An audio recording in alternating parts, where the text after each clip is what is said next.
Hello, everyone. Welcome to Fat Mascara. I'm Jen Sullivan. Jessica Matlin will be here momentarily. We have such a treat for you today. But before we get into the episode, I do have to ask you, if you like the podcast, head over to Apple and throw us a review if you don't mind. That really helps us become discovered by other listeners like you. Or you can go on Spotify and then comment on each episode or give us a review there. Throw some stars if you're in the mood. And sometimes I read some of the comments. So I'm going to do that right now. This was last week's interview episode. Last Friday, we had on Sir Candleman. Chloe Booth says, Jen, please have back on the regular news episodes if fragrance is the main topic. You guys have real chemistry. It was a joy to listen to. Oh, mean Kootsy. Thank you, Chloe.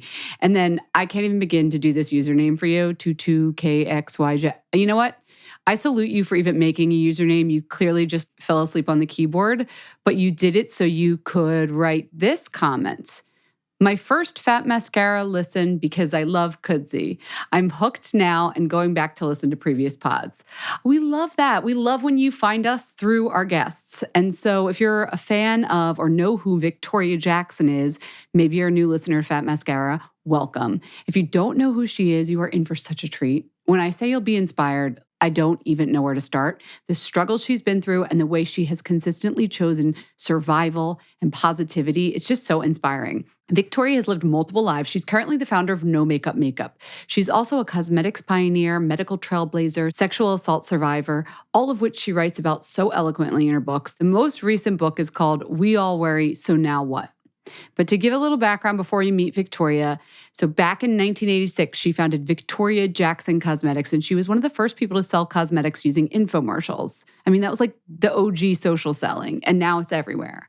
But after her daughter was diagnosed with neuromyelitis optica, she became a medical trailblazer, and she and her husband ended up establishing the Guthrie Jackson Charitable Foundation. It's only after that that she decided to get back into cosmetics, which is where she is now. She's also been inducted into the National Women's Hall of Fame. So I think that's a first for Fat Mascara. I'm going to shut up so you can meet her. Everybody, please welcome Victoria Jackson to the virtual studio.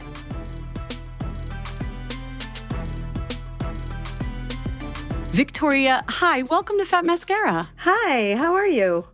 We're good. I'm so glad to be here. We're thrilled to have you. Jess and I are very excited for this.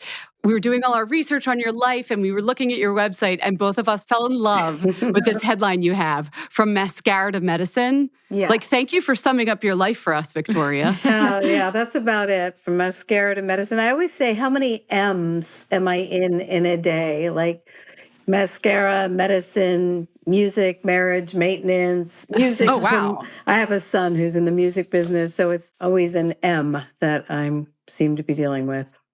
Well, we want to get into all of that. But since this is a beauty podcast, I got to start with the M for makeup and go and take us back to like when you first became a makeup artist. I feel like some people might not even know that you started out as a makeup artist. Yes, I started out as a makeup artist who didn't have a lot of talent. I had a lot of great ideas. No, I really did. I mean, I really had to teach myself. You know, I had a vision of how I wanted to see people in my head, and the whole no makeup thing really, which people say, wow, it's really trending now. It's been trending for me my whole life.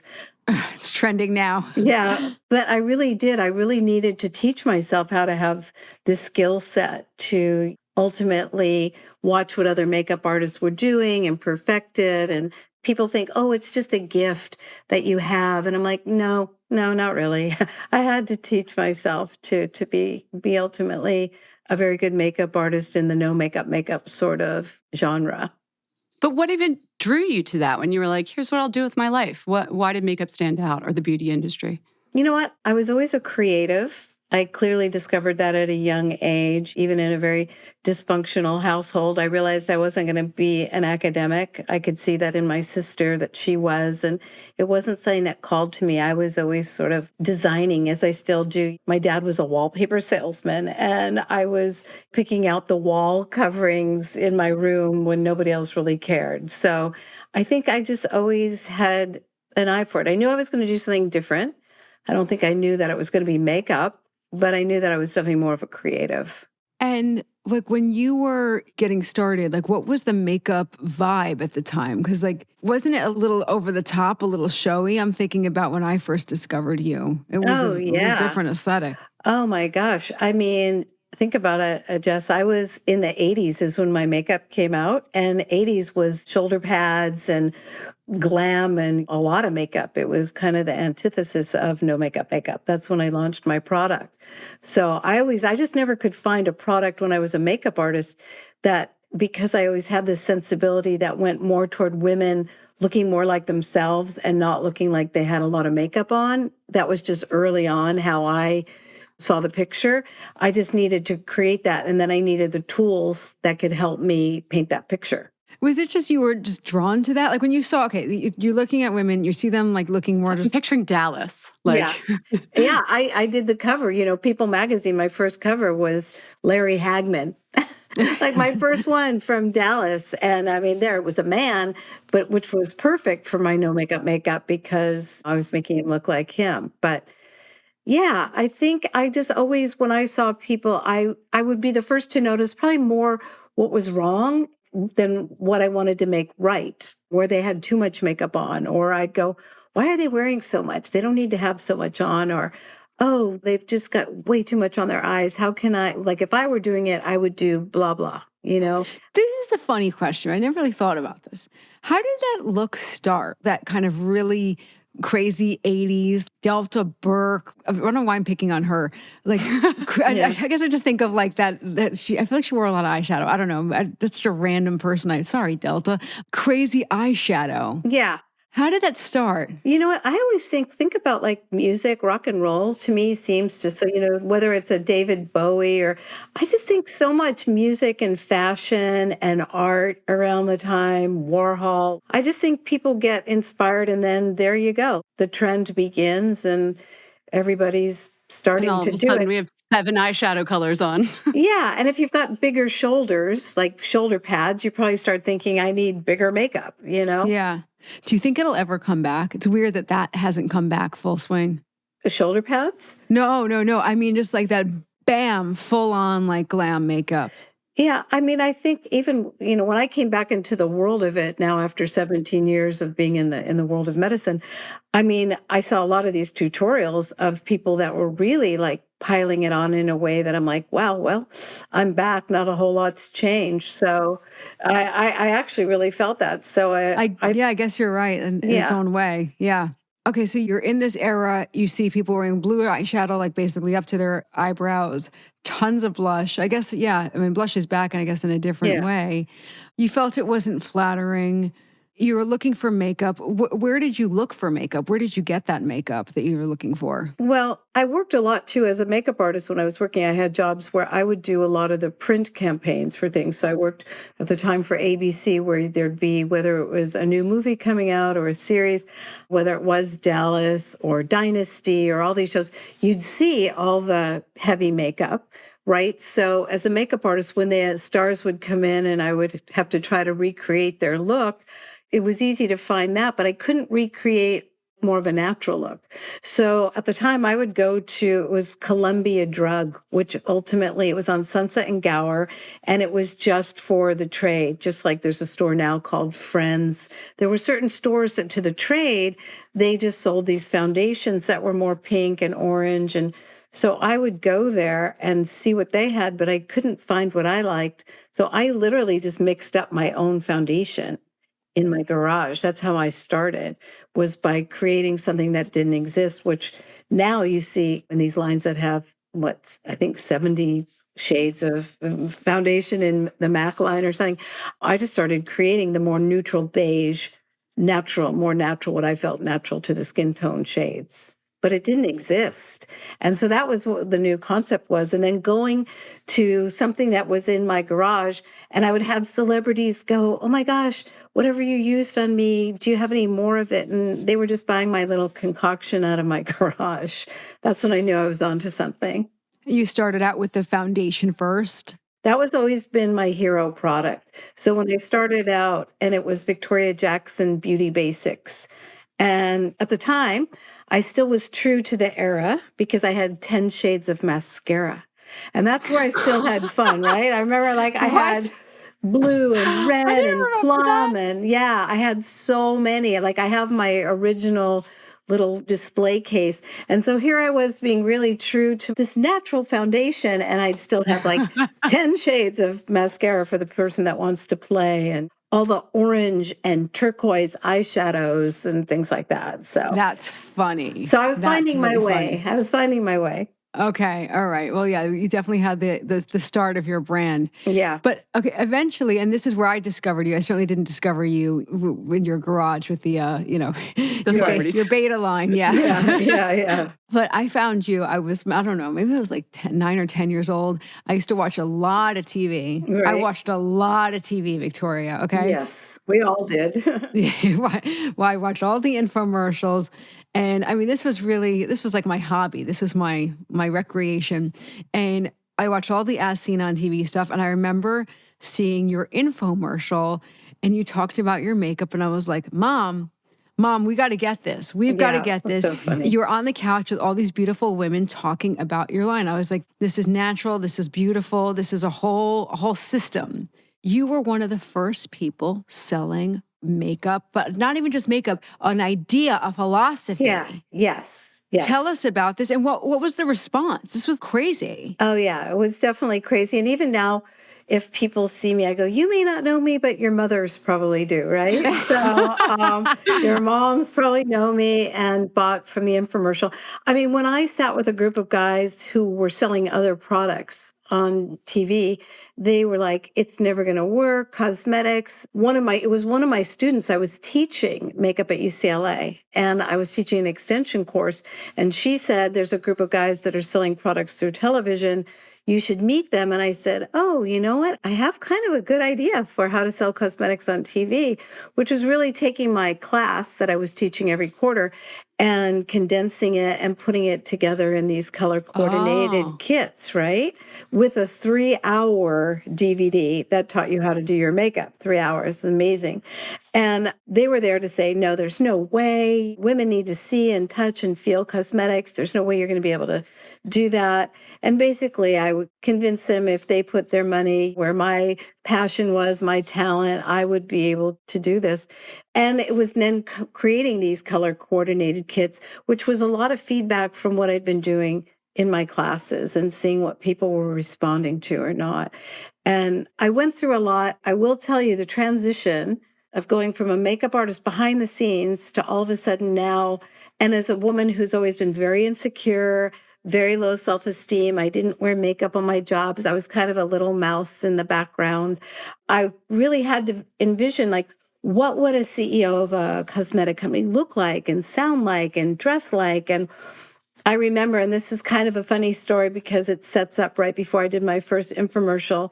When I went to the shoot the day of my very first infomercial, being very insecure and thinking, I'm not ready for prime time. I don't know that I can do this. And I get there and there's a whole group and the photographer who's going to be shooting in film, he looks at me and he goes, you know, Victoria, I have photographed some of the most beautiful women in the world. And I have found there are two types of women. There are women with great beauty and there are women with great brains. And you are a woman with great brains. And I remember him saying that. I was like, oh my gosh. And like everybody's around. And I thought, wow, what do and he goes, so we're gonna put you outside. We're gonna put you in a chair outside and get you some air. And everyone's looking to me like, what's our reaction gonna be? And I was like, well, you know what? I just know you're gonna make me look the best that I can look. And it kind of took all of my anxieties and everything that you think is going to be realized. I was like, wow, did he just call me unattractive? Oh my gosh. And I just said, I'm going to go out there and I'm just going to sell my product because I believe in this so much. And I want this to be something that all women respond to and love. And I went out there with my very first infomercial and it did $1 million a week for the very first week, and it never stopped. Yeah, man. And so I say that to just say that as women, we all face our insecurities in those moments, and especially when you're in the beauty business, it can really shine a light on a lot of things, and how we just push forward to it. And really, from there, I went on to do 13 years of infomercials and 10 years of QVC. So it worked out. What was it in that moment, though? Was it competitive spirit? Because I feel like a lot of people would take that moment and just go crawl in a corner. This happened when things happen to your life. I feel like you always choose the positive from reading your books and knowing your story. Like, where does that Yeah. come from? I literally am always in survival mode. I'm sure if you read my early story, from everything from the pillowcase rapist to a kind of crazy childhood, I've always been in a survival mode, but in a thrival mode too. So it's not really competitive. If any time I'm competitive, it's only with myself. I'm a supporter of all the amazing women in the business that I'm in now. So I really just decided that sometimes the universe will just shine a light on something that then you go, okay, yeah, all right, I got this. He just said something that I didn't know how or ever was going to deal with it, but I'm going to just go and be me. Yeah. Failure's not an option here. Moving on. No, and you can't really succeed until you fail, or it had taken me a lot of times before I got that moment. And then you just give it your all, right? Yeah. I'm thinking about like of course, you had these huge successes with the makeup. Then you got married, you had kids. We know from your story, one of the things that happens that your daughter got diagnosed. Again, it feels like one of those situations where you're like, what do you do? Life is throwing something. This is obviously much worse than the guy calling you brains, not Yeah. beauty. But tell us what happened there and how you handled that situation. Well, that was something, you're going along in life and there's really nothing that can prepare you for a news of something that's going to just come out of like, what's happening? I thought my daughter, we were on our way somewhere and she said I had this eyeball headache and that she was starting to lose color, seeing color. She was 14 at the time? Yeah. I just thought maybe you've got like an eye infection or something going on. And all of a sudden, cut to you're going to doctors and then you're going to like, now why am I going to a neurologist? And a lot of things are happening rather quickly. And then a doctor's taking blood and checking boxes. And one of the boxes he checked was for something called neuromyelitis optica, which at the time was also known as Devick's disease. And I said, what's that? And he goes, oh, I don't even know why I checked that box. That would just be a nightmare. And then all of a sudden, how that goes, you get the results come back. They tell me she has it. I'm like, well, what is that? And they go, well, she's got 4 years to live. And as I say, I closed the book on makeup and I went into the world of medicine and I literally walked away from my business, which I had really built up because at the time life just gives you sort of go, well, I've built this empire. I'm going to build another one. It's going to be about curing disease, autoimmune disease, and did that. And brought a lot, though, which was interesting, is I brought a lot of what I learned and what I know, and even product into my life. When I was building, as absurd as this sounds, a blood bank, right? I had to build a blood bank because when you're researching, for a lot of people don't think about that, but if you're doing research, you need to have specimens, samples, things like that, especially in a rare disease. This is not as rare as they think, but I had to build a blood bank. And I would actually ran a campaign called Blush for Blood because mostly autoimmune disease affects women. And it was like, I'll give you a blush if you give me your blood. I now have over 100,000 samples in a blood bank. I mean, so I've experienced makeovers and beauty on so many different levels in my world, from mascara to medicine. Do we know why some autoimmune disease affects women more? Is there an answer for that? There really isn't. And I think there's hormonal, environmental, diet, but yeah, you think of what my daughter has, a lot of people are misdiagnosed with MS. So the MS, the lupus, rheumatoid arthritis. I could do a whole podcast just on autoimmune disease. Yeah. So it's kind of just been an extraordinary journey. And so when I went from all that I've been doing and all in the world of makeup, which I love, and the last 17 years have been in the world of medicine, I decided, because I left so abruptly when that happened, I wanted to get back in and get back to really, I said, I'm only going to go back in the beauty business if I make the world's best no makeup foundation and go back new and improved, clean version because we're in a new day. And I'm going to call it no makeup, and decided, in medicine, everything is a little bit black, white, and gray. I missed being, I made over 600 beauty products and I missed that. I missed color. And working in different kind of labs, from going to medical labs back into makeup labs.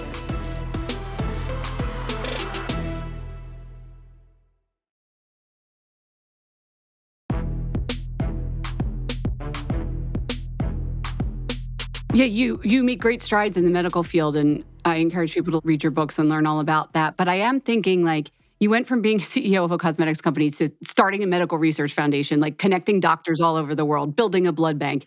I want to ask about imposter syndrome, but I feel like that term has only come up in like recent years.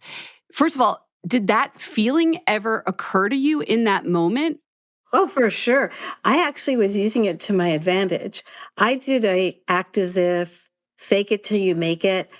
It was the same thinking. It's, as crazy as it sounds, when I was thinking like, what would a aspiring CEO look like for a cosmetic company? It's like, Yeah. what would it be like trying to work on actually, yeah, sure. Yes, I make lip gloss. I'm going to cure this disease. And people would look at me like, really? But I think there was an authenticity from being on my infomercials, from being myself. I brought to that in the world of medicine and medical research, and they respected me for that. I wasn't trying to be anything else. And yet I've always manifested in my mind. So I don't know how I see the imposter syndrome as I'm acting as if, faking it till you make it, but yet I'm still being myself, if that When makes you say, sense. you use the word manifest, and that's Hmm. that's a word that people use a lot. And I love the word. It sounds nice. So we're going to, okay, let's say, oh, okay, I'm going to manifest that I am a CEO of a huge company in 10 years. That Yeah, sounds, well, I don't know if I actually want to do that. Okay, so maybe right. that's a bad Don't thing. put that out there, Jessica. Yeah, Don't worry. yeah. Okay. But like, I'm going to manifest this huge goal. Yeah. Okay. No. Yeah, nice. But like, I remember we had another founder. This was like 10, almost like 10 years ago now. Oh my God. Like Charlotte Tilbury came on the podcast, and her whole thing is like, you got to see it, believe it, dream it, blah, blah, Yeah. blah. Yeah. But she's like, you have to believe it. You have to believe it in order for it to be true. Yeah. Now, if you have some big thing in the future that hasn't come true yet, there's got to be some sense of like kind of quivery doubt in you. Oh, for Do you know what sure. I mean? So when she was Yeah. saying you have to believe it, I was like, well, then this whole thing isn't going to work. It's on a house of cards. Do you know what I mean? I totally know what you mean. For me, I probably have to see it more than believe it. Ah, So if I can paint the picture, like I would envision seeing my daughter well. I yeah. visualized she's going to be well. I don't know how I'm going to get there, but I'm going to see it. I'm going to put that picture in my brain. And there were many times I would be like, I don't know, I'm seeing it, but maybe it's not going to happen. I don't know if I Yeah, that's believe what it. I Like, mean. It's like yeah, this I the mean, it's called, fear. yeah, of course. Are you kidding? Of course. The difference is a lot of people, they just fold, they go down for the count, they don't get up. See, I always get up. I may still not believe it. I may have trouble seeing it, but I keep Just going. keep And going. I just keep on going. And everyone's recipe for themselves is different. That's why the book, the last one I wrote, We All Worry Now What? People just want to know, well, how'd you do it? I'm going, well, this is what I do. This is how I zoom out. This is how I get kind of the top of the trees. I try to look down. I try to visualize. This is just what works for me. And I've always put whatever's worked, every single thing along the way. I've written 5 books. They're all blueprints. Redefining Beauty, the very first beauty book, it's just the ultimate, like at the time, the how to, right? Yeah. Make Up Your Life was why it all matters. Again, I'm taking people through this journey as I'm living my life through the beauty business. And then Saving Each Other is Allie and I. It's our story. It's my memoir. And The Power of Rare, again, Mom more. my memoir is our blueprint of how I actually got drugs made. And then We All Worry is really like, how the hell, or really, how the fuck did I do all of this? Being Yeah. somebody with as much anxiety and depression and all the other stuff that I deal with all the time. So I'm always trying to help along the way.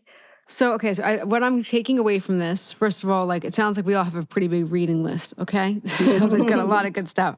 But I think you just clarified something for me. Maybe it was obvious to some of you listening, but it wasn't to me. The visualization Yes. is more important than the truly believing. Because people say manifest, I'm like, come on. I don't know. It just feels too big for me. The visualization, the painting the picture is really beautiful. But like the worrying and the anxiety, you've done so much in your life. You've achieved so much. And it's really nice to hear that somebody who's done so much and who's actually made a difference in the lives of other people. Like you've not just like built a company and everything. That's amazing too. But like you've done so much for other people. You've done it with the feeling. It sounds like some days, like you just feel like, oh my God, I've got anxiety. I've got to worry. I can't even get Oh, the hell out yeah. of bed. You can't, it's like, I don't want to freaking do this anymore. So do you like hang on to a hope, a prayer, do you have a mantra? Do you have anything like, what else? Is there a little something else? A little extra something you can give us? Yeah, I mean, I do. I mean, when I was asked, imagine this, to go, because I have a really hard time flying due to my early experience with the pillowcase rapist. I'm very, very claustrophobic. So I didn't fly for 37 years. Wow. Now, yeah. So I've gotten beyond that because I had to. I mean, I also had to fly to the Mayo Clinic. I lost a lot of opportunities, even one where I was asked by the Vatican to go and receive this award for the Pope for my work around the world in autoimmune disease. First time I was asked, I turned it down. I couldn't get there. I had too much fear and anxiety myself. So it took my friends. And the following year, they asked me, will you please come? And it was my friends that helped me through it. So I surround myself with a very few people that I know when I go, okay, can you help me over this, or that are going to talk to me or help guide me along the way. That helps. I read a lot of different spirituality books, or I'll just open something that I somehow need to hear. It's kind of whatever I find. And sometimes I'll just go, nope, I'm not doing that. But all the amazing things really are on the other side of fear. And it's just a matter of, at what point in your life are you just going to, fucking do it? It's different for everybody. I missed out on a lot, but I've also now recently been able to push through and do a lot more than I ever thought. Yeah. The things that are fearful in your life Yeah. trump the things I think, an average person would have as a fear. And that's Yeah. just so, it's kind of your superpower. Like you got through that. You can get on a plane for the Pope. Yeah. Sure. Exactly. Everything builds on itself. Exactly. Everything builds, because then you do one thing and then you go, well, I did that. I can do this. And, 1,000%. Jen, remember you got me on the bicycle a couple weeks ago? Yes, you did. You did ride a bike. And she hadn't been on a bike in like 30 years. Yeah. Yeah. Okay, there you go. And how did it feel when you did it? How did it feel when you got off? Well, exhilarating. It was exhilarating. And yes, it was just a bicycle. But still, but it's something. But that bicycle was an obstacle in your brain that you just sort of went, okay, I'm ready to get on the bike and go. It was kind of shameful too. It was like very shamed that I couldn't ride a bike. But now I didn't shame you. I was No, you didn't. Yeah. No, I said I felt shameful. Yeah. No, you didn't shame me at all, That's not you. Jen. You're a bike rider now. Yeah, but it was amazing to have my friend get me on a bike, and it was awesome. Yeah. So I know what you're saying. Yeah.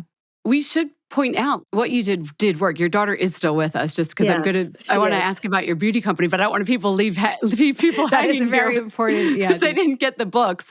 So the work clearly you put in was beneficial. No, she's doing well, and her story in detail is hers to tell. She actually just started. I mean, she's so freaking awesome. It's crazy. She started an all natural plant based bug spray line called Buzzy. So she's awesome, and she is a lawyer. She goes to La Cordon Bleu to do pastry cooking. She was head of UC Santa Barbara, president of the student body. She's incredible. She's my hero. How old is she now? She's 32.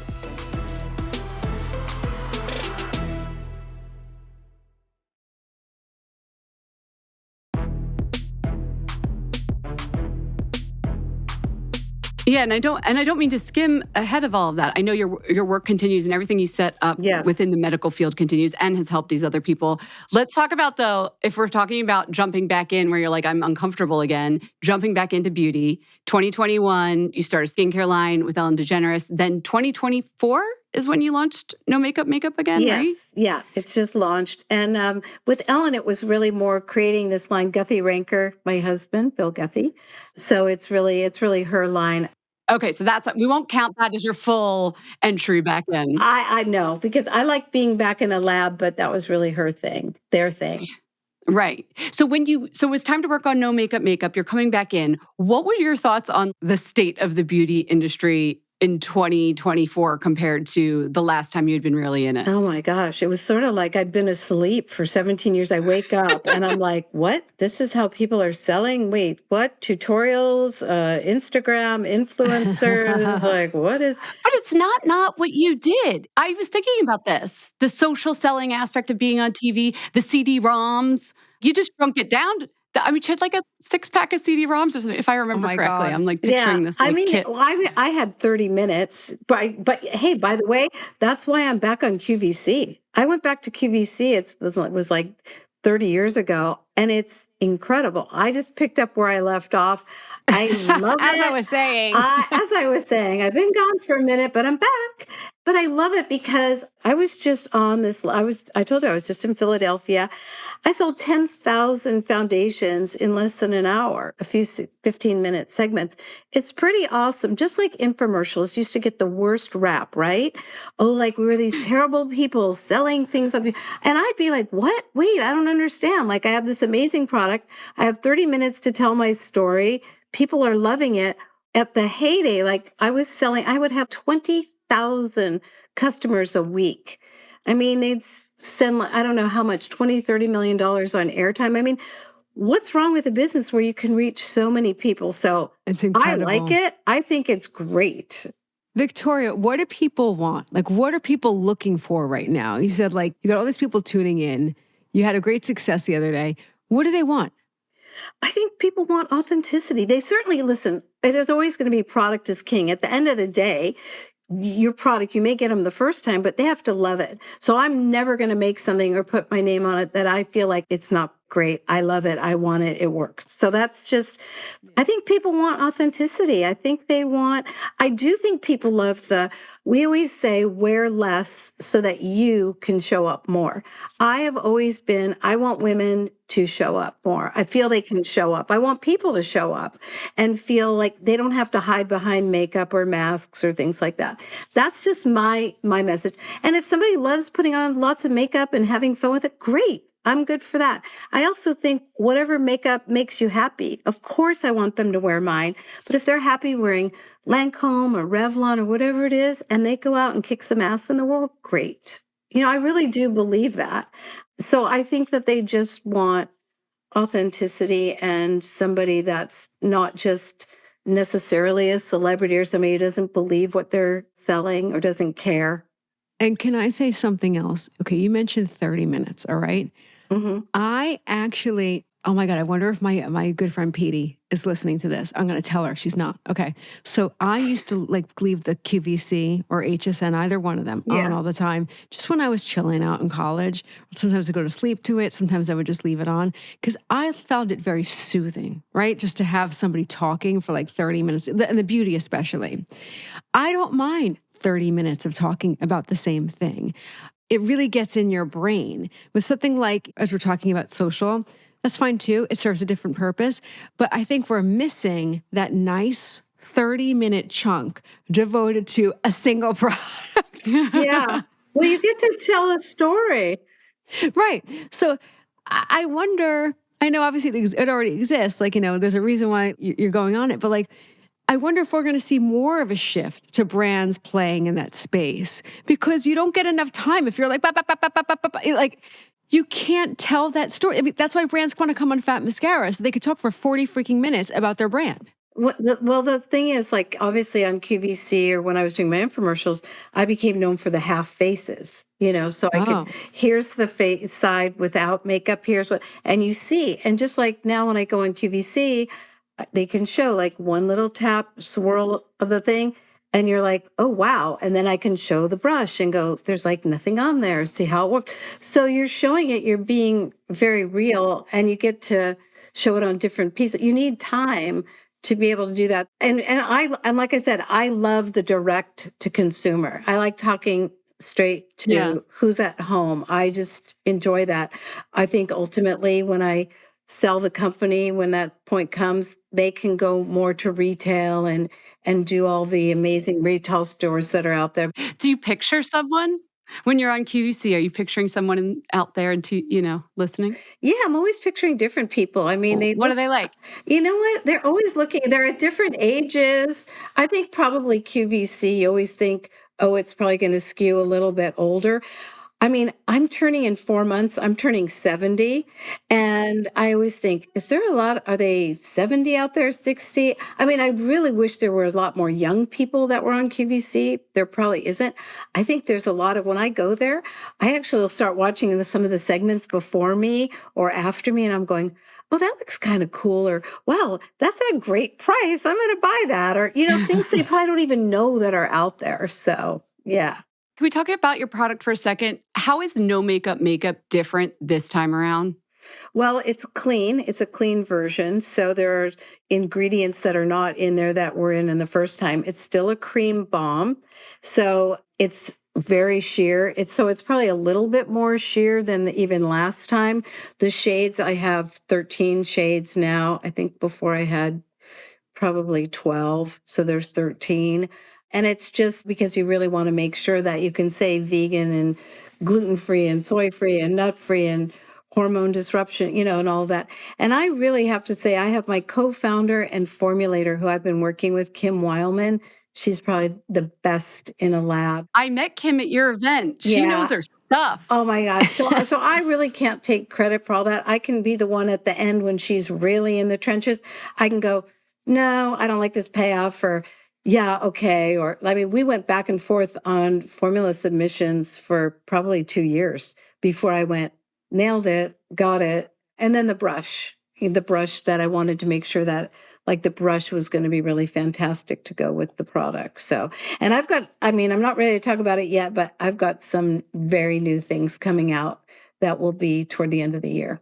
Well, we saw the product on the No Makeup on Meghan Markle's favorite beauty items. Yes. And she is a friend. She is really family, actually, for me. And it looks amazing on her. I mean, she's beautiful. But on all my friends, when they're wearing it, I mean, honestly, have you guys tried it?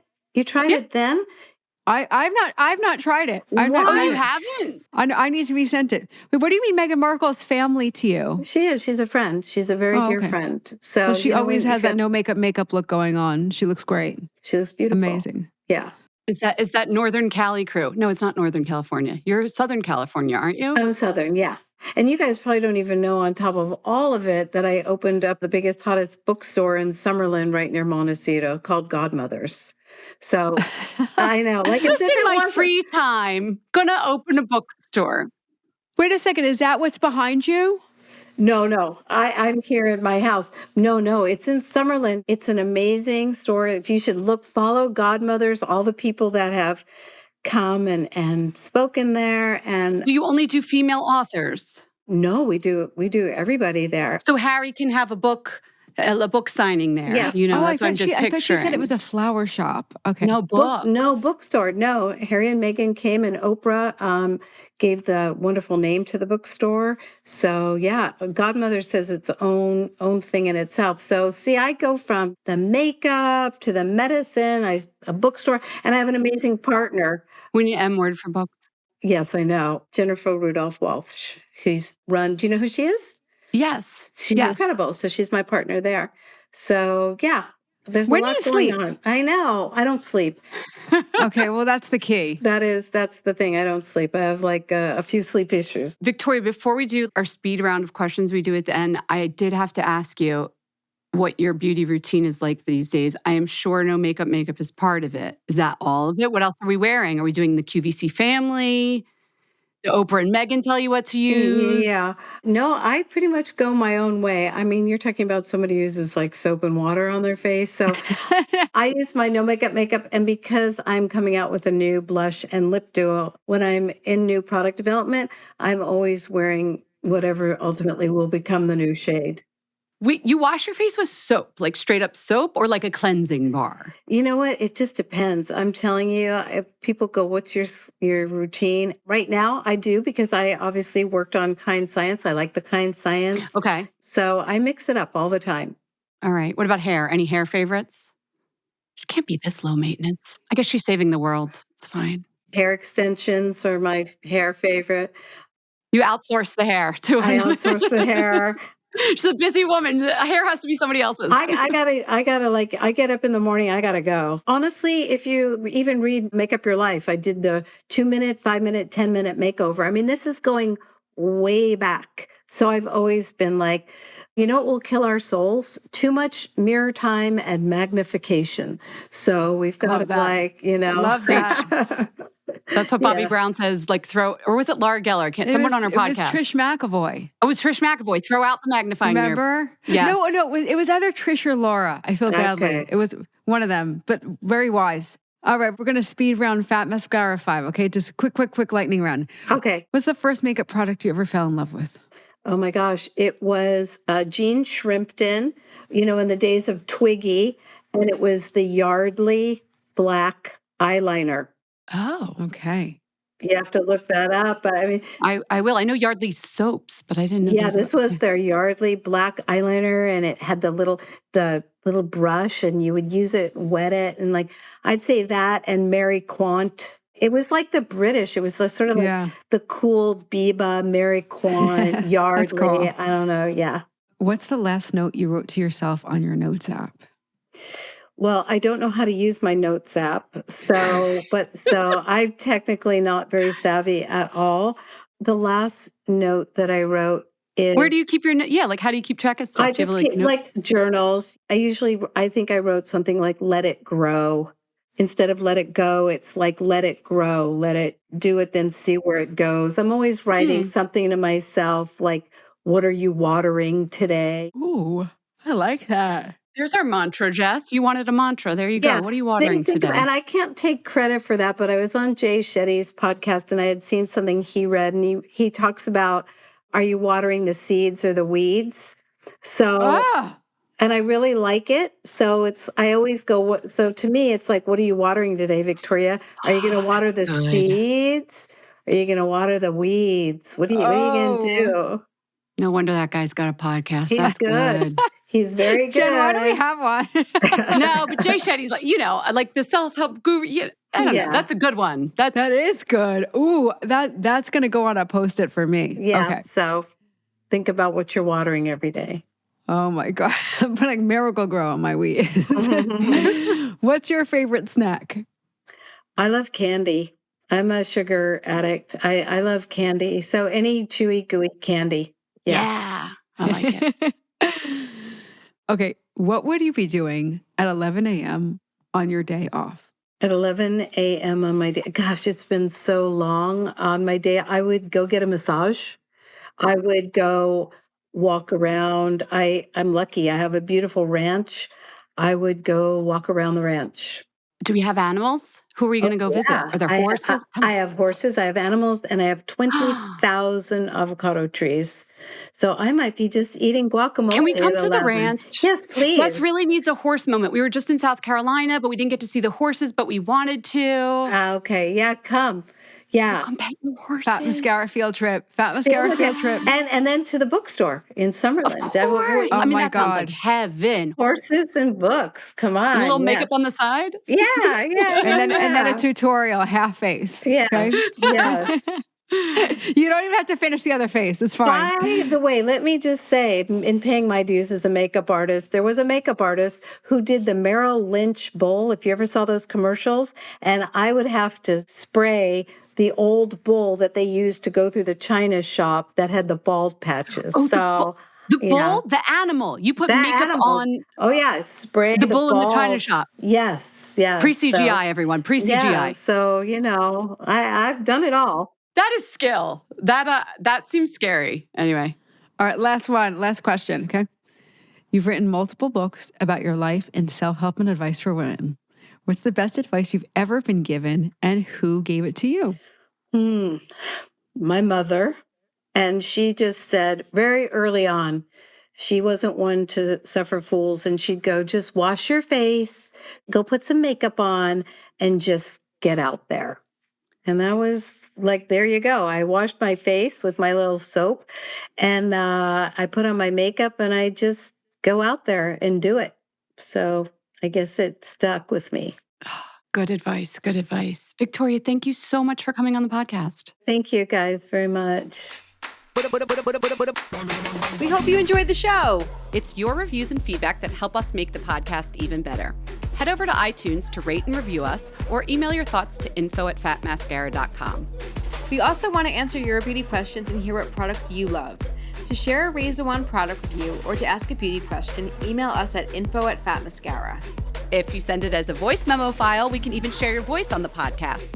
You can also do that by leaving us a voice message. Our phone number in the United States is 646-481-8182. Thanks so much for listening.